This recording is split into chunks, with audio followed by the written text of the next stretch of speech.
तो मेरा बेटा आज हम स्टार्ट कर रहे हैं law of conservation of momentum. हमने लास्ट टाइम पढ़ा था, तो आज हम स्टार्ट कर रहे हैं मेरा बेटा इलास्टिक एंड इन इलास्टिक कुलयन को मेरा बेटा हमने डिस्कस करना।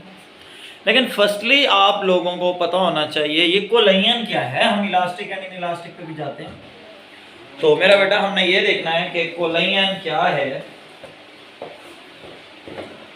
कुलयन को इनिशियली हम डिस्कस करते हैं।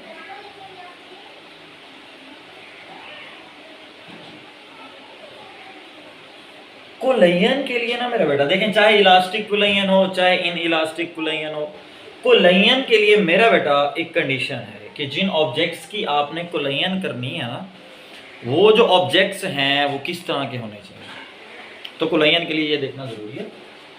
कंडीशन मैं आपको बता रहा हूँ मेरा बेटा। कुलयन के लिए मेरा बेटा जो ऑब्जेक्ट्स हैं, ऑब्जेक्ट्स शुड बी मेरा बेटा बोथ आर मेरा बेटा हार्ड हो। एक बार बोथ आर मेरा बेटा क्या हो, स्मूथ हो, हर तरफ से ऊपर नीचे ना हो, क्लियर हो, इक्वल हो।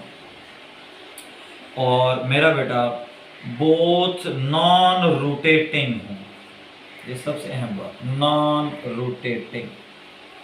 अच्छा, और इसके अलावा मेरा बेटा वो दोनों इंट्रैक्शन रखते हैं, उनके दरमियान मेरा बेटा law of conservation of momentum में भी मैंने ये बात बताई थी कि वो जो दोनों कोलाइड करने वाले ऑब्जेक्ट हैं उनके दरमियान इंट्रैक्शन होनी चाहिए।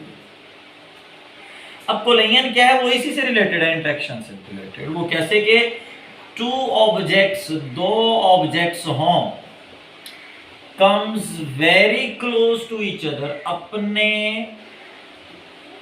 करीब इतना आ जाएं, very close to each other, एक दूसरे के इतने करीब आ जाएं कि they should attract to each other, they should interact to each other, उनके दरमियान इंट्रैक्शन क्रिएट हो जाए, interact to one and other.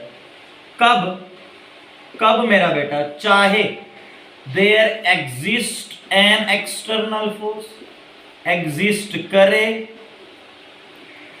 External force, या मेरा बेटा नॉट एग्जिस्ट हो, या नॉट एग्जिस्ट हो। एग्जिस्ट करे तो भी मेरा बेटा अगर उनके दरमियान इंट्रैक्शन आ जाती है, और ना करे तब भी वो एक दूसरे के इतने करीब आ जाएं कि उनके दरमियान मेरा बेटा इंट्रैक्शन हो जाए, तो इसको मेरा बेटा हम कुलयन कहते हैं। और कुलयन के लिए ऑब्जेक्ट्स दोनों हार्ड होने चाहिए, जैसे स्नोकर का बॉल होता है मेरा बेटा, हार्ड होने चाहिए। स्मूथ, वो भी हर तरफ से इक्वल होता है, स्मूथ होता है, और नॉन रोटेटिंग, अपने एक्सिस के गिर्द घूमने वाले ना हो। तो उनके दरमियान मेरा बेटा जो इंट्रैक्शन प्रॉपर्टीज हैं उसको हम कुलयन का नाम देते हैं। मेरा बेटा ये कुछ क्लियर हो गया। तो अब हम फर्दर आगे पढ़ते हैं। इस कुलयन से जब दो ऑब्जेक्ट्स मेरा बेटा, जब दो ऑब्जेक्ट्स आपस में कुलयन करते हैं तो उनकी कुलयन मेरा बेटा टू टाइप्स की कुलयन होती है। एक होती है हेड ऑन कुलयन,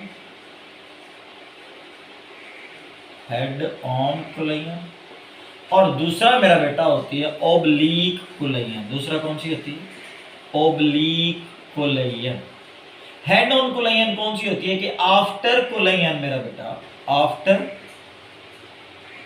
कुलयन जो डायरेक्शन है, आफ्टर कुलयन जो डायरेक्शन है मेरा बेटा, direction remain same, direction remains same, like before, जैसे पहले थी मेरा बेटा, बाद में भी उनकी डायरेक्शन क्या हो, सेम हो। और ओब्लीक कुलयन में do not same after colon, do not same after colon. Colon के बाद मेरा बेटा डायरेक्शन चेंज नहीं होते, हो जाए तो वो ओब्लीक होती है, और मेरा बेटा अगर डायरेक्शन चेंज ना हो, सेम रहे, वो कौन सी होती है, हेड ऑन कुलयन। फॉर एग्जांपल देखिए मेरा बेटा, ये M1 है, डायरेक्टली कोलाइड करता है M2 से। अब M1 भी इधर जा रहा है और M2 भी इधर जा रहा है, तो डायरेक्शन जैसे पहले थी वैसे ही आगे है, तो ऐसी डायरेक्शन को आप हेड ऑन कुलयन का नाम देते हैं। और ओब्लीक कुलयन में यूं है कि अगर एक इधर चला गया और दूसरा इधर चला गया मेरा बेटा, समझ रहे हैं ना, तो ये कौन सी कुलयन होगी, ये हो जाएगी ओब्लीक। और जो स्ट्रेट जाएंगे जैसे पहले थे मेरा बेटा, वो जो कुलयन है वो कौन सी कुलयन होती है, हेड ऑन कुलयन। अब उसी को फर्दर डिस्कस करते हैं। हेड ऑन कोलिजन में मेरा बेटा हम देखते हैं कि हमारे पास इस कोलिजन के हिसाब से हम फिर पढ़ते हैं किसको, elastic and in elastic collision, elastic and in elastic collision, ये भी कोलिजन है। लेकिन इस चैप्टर का नाम क्या था, motion and the force. And initially मैंने आपको बताया था, समझाया था कि इस चैप्टर के अंदर हम जिस मोशन को डिस्कस करने वाले हैं वो मोशन सिर्फ और सिर्फ लीनियर होगी। तो जरा देखें, लीनियर जो मोशन है वो हेड ऑन कोलिजन में है, तो मतलब इलास्टिक कोलिजन में हमारे पास जो कोलिजन होने वाली है वो कौन से होने वाली है मेरा बेटा, हेड ऑन कोलिजन होने वाली है, ना कि ओब्लिक कोलिजन होने वाली है।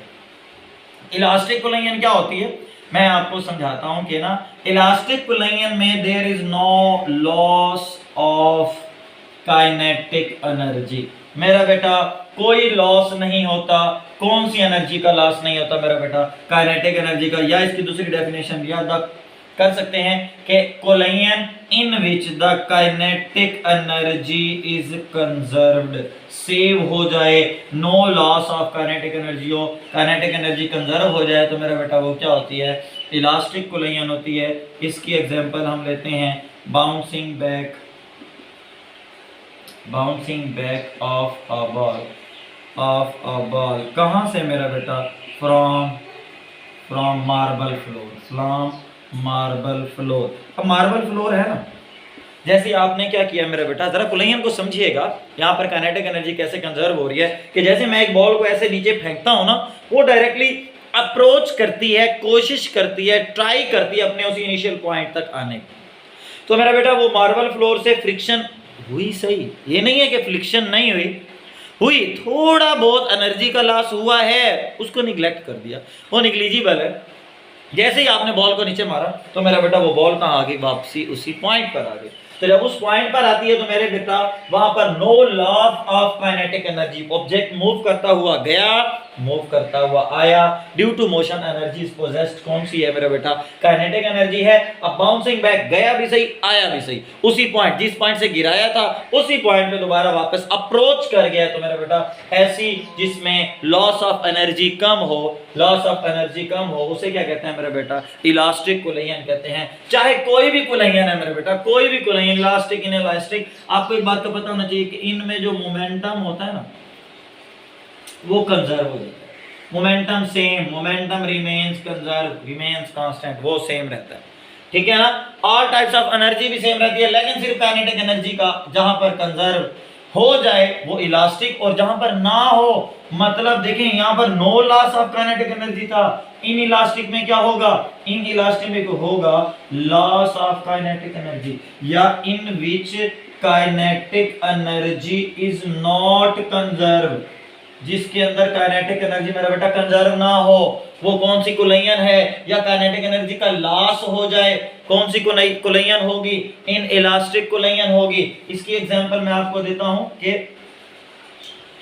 Ball throw